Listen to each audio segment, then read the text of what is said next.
श्री स्वामी समर्थ तुम्हा सर्वांचं माझ्या चॅनलमध्ये मनापासून स्वागत आहे। तर बघा, स्वामी पुण्यतिथी निमित्त अखंड नाम जप यज्ञ सप्ताह सुरू आहे। यामध्ये आपल्याला सर्व सेवांमध्ये सहभाग घेऊन आपल्याला याचा लाभ घ्यायचा आहे। त्याचबरोबर आता बघा, स्वामी पुण्यतिथी 26 एप्रिल 2025 रोजी शनिवारी आहे। तर या दिवशी आपल्याला काय सेवा करायची आहे, स्वामी पुण्यतिथी आपल्याला कशी साजरी करायची आहे, हे मी तुम्हाला आजच्या व्हिडिओमध्ये सांगणार आहे। व्हिडिओ पूर्ण बघा जेणेकरून तुम्हाला संपूर्ण माहिती मिळेल। जर तुम्ही चॅनलवर नवीन असाल तर चॅनलला सबस्क्राइब करायला मात्र विसरू नका आणि व्हिडिओला लाईक करायला मात्र विसरू नका।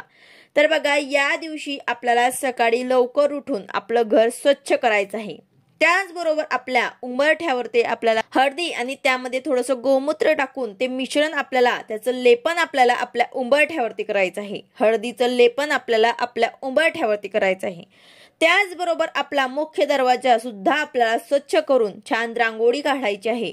त्यानंतर तुळशीची पूजा करायची आहे। आपले देवघर स्वच्छ करून पूजा वगैरे करून घ्यायची आहे। त्याचबरोबर या दिवशी आपल्याला स्वामी महाराजांच्या मूर्तीवर अभिषेक सुद्धा करायचा आहे। ज्यांच्याकडे महाराजांची मूर्ती असेल त्यांनी महाराजांच्या मूर्तीवर आपल्याला अभिषेक करायचा आहे।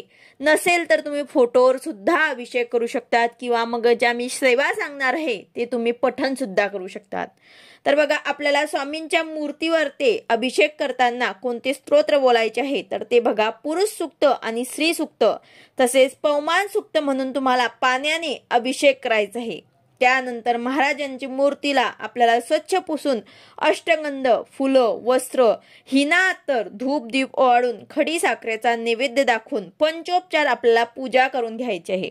आता ज्यांच्याकडे मूर्ती नसेल त्यांनी ही सेवा फोटो समोर बसून करायची आहे। फोटोला हिना अत्तर लावायचा आहे। फुलं, धूप दीप ओवाळून त्यांची पंचोपचार पूजा करायची आहे। त्यानंतर आता गुरुचैत्र पारायण ज्यांनी लावले असेल त्यांना तर नैवेद्य दाखवायचा आहे। पण ज्यांनी कोणी गुरुचैत्र पारायण लावले नाही त्यांनी सुद्धा या दिवशी नैवेद्य दाखवायचा आहे। नैवेद्यामध्ये तुम्हाला पुरणपोळी, खीर तसेच शिरा, बेसनाचे लाडू, श्रीखंड, पोळी भाजी, वरण भात, भजी ह्या सर्व पदार्थांमधून जे शक्य होईल ते तुम्हाला करायचं आहे। फक्त एक गोड पदार्थ नक्कीच तुम्हाला आवर्जून या दिवशी करायचा आहे। अशा प्रकारे तुम्हाला नैवेद्य बनवून महाराजांना दाखवायचं आहे। नैवेद्य दाखवताना खाली चौकोन मंडळ करून त्यावर ताट ठेवायचं आहे आणि पाण्याचा तांब्या सुद्धा तुम्हाला एका बाजूला ठेवायचा आहे। त्यामध्ये प्रत्येक पदार्थावरती तुम्हाला तुळशीचं पान सुद्धा ठेवायचं आहे। तुळशीचं पान ठेवायला मात्र विसरू नका। त्यानंतर एक तुळशीचं पान तुम्हाला घ्यायचं आहे आणि ते पाण्यात बुडवून 3 वेळा ताटाभोवती फिरून स्वामींच्या चरणी डेट स्वामींकडे येईल तुळशीच्या पानाचं अशा प्रकारे तुम्हाला स्वामींच्या चरणी अर्पण करायचं आहे। नंतर 1 वेळा परत तुळशीचं एक पान घ्यायचं आहे, 3 वेळा तुम्हाला फिरवायचं आहे आणि तसेच स्वामींच्या चरणी तुम्हाला अर्पण करायचं आहे। आता हे करताना फिरवताना आपल्याला मंत्र म्हणायचा आहे। तो मंत्र असा आहे की ओम तत्सवितुवरेण्यं भर्गो देवस्य धीमहि धियो यो न प्रचोदयात्। आपल्याला फिरवताना आपल्याला हा मंत्र म्हणायचा आहे आणि त्यानंतर ओम प्राणाय स्वाहा, ओम अपानाय स्वाहा, ओम व्यानाय स्वाहा, ओम उदानाय स्वाहा, ओम समानाय स्वाहा, ओम ब्रह्मणे अमृतात्वाय स्वाहा असं म्हणत हे आपल्याला तुळशीचं पान जे आहे ते स्वामींच्या चरणी अर्पण करायचं असतं। तर असं तुम्हाला 2 वेळा करायचं आहे। एक तुळशीचं पान घेऊन ताटाभोवती 3 वेळा फिरवताना मंत्र म्हणायचा आहे। त्यानंतर तुम्हाला ओम प्राणाय स्वाहा, ओम अपानाय स्वाहा, ओम व्यानाय स्वाहा, ओम उदानाय स्वाहा, ओम समानाय स्वाहा, ओम ब्रह्मणे अमृतात्वाय स्वाहा स्वामींच्या चरणी ते तुळशीचं पान जे आहे ते अर्पण करायचं आहे। परत 1 वेळा तसंच करायचं आहे। अशा प्रकारे तुम्हाला नैवेद्य जो आहे तो दाखवायचा आहे। आता यानंतर आपल्याला सेवा काय करायची आहे तर ते मी तुम्हाला सांगते। तर बघा, गुरुचैत्र पारायण ज्यांनी लावले असेल त्यांनी दुपार म्हणजे 12:30च्या आतमध्ये नैवेद्य आणि ग्रंथ वाचन करून घ्यायचं आहे आणि उचलून सुद्धा घ्यायचं आहे। त्याचबरोबर त्यांनी ही नंतर दिवसभरामध्ये कधीही ही सर्व सेवा करायची आहे। यामध्ये तुम्हाला स्वामी चरित्र सारामृताचा पूर्ण पाठ करायचा आहे, म्हणजे 1 ते 21 अध्याय तुम्हाला पूर्ण पठण करायचे आहे। त्याचबरोबर 11 माळी श्री स्वामी समर्थ महाराजांचा नामजप करायचा आहे आणि 11 वेळा तारक मंत्र म्हणायचा आहे। त्याचबरोबर स्वामी चरित्र अवतरणिका, गुरुचैत्र अवतरणिका सुद्धा तुम्हाला वाचायची आहे। जर 11 माळी जमत नसेल तर 1 तरी माळ तुम्हाला आवर्जून करायची आहे। पण शक्यतो या दिवशी 11 माळी करण्याचा प्रयत्न करा। कारण हा दिवस खूप अति महत्त्वाचा आहे.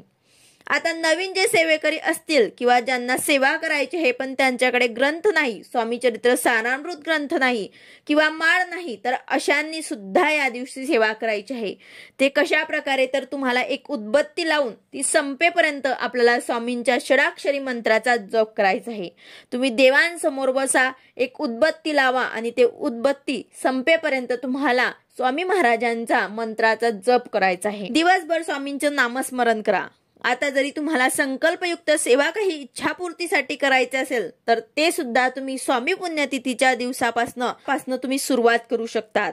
त्या दिवसापासून तुम्ही नवीन सेवेला सुरुवात सुद्धा करू शकतात. जे नवीन सेवेकरी आहे त्यांनी नित्य सेवा करण्याचा संकल्प सुद्धा या दिवसापासून तुम्ही घेऊ शकतात.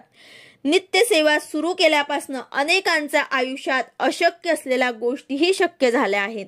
तर अशा प्रकारे जे कोणी नवीन सेवेकरी असतील त्यांनी देखील या दिवसापासून सेवेला सुरुवात करायची आहे. तर हा दिवस जो आहे तो अत्यंत महत्त्वाचा आहे. स्वामींचे सेवेला सुरुवात करायला अतिशय महत्त्वाचा दिवस म्हणजे स्वामी पुण्यतिथी दिवस.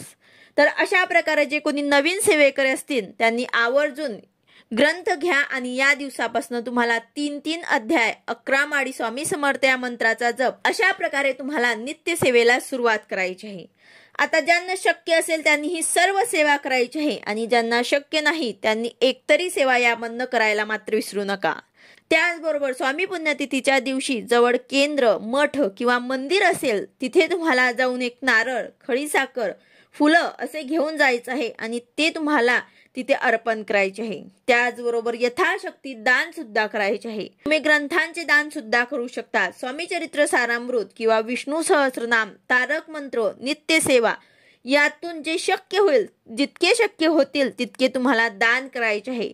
एक जरी नवीन सेवेकरी आहे आणि त्यांच्याकडे ग्रंथ नसेल तर तुम्ही त्यांना ग्रंथ घेऊन द्या, ज्यामुळे ते सेवा करतील आणि त्याचा लाभ तुम्हाला सुद्धा होईल.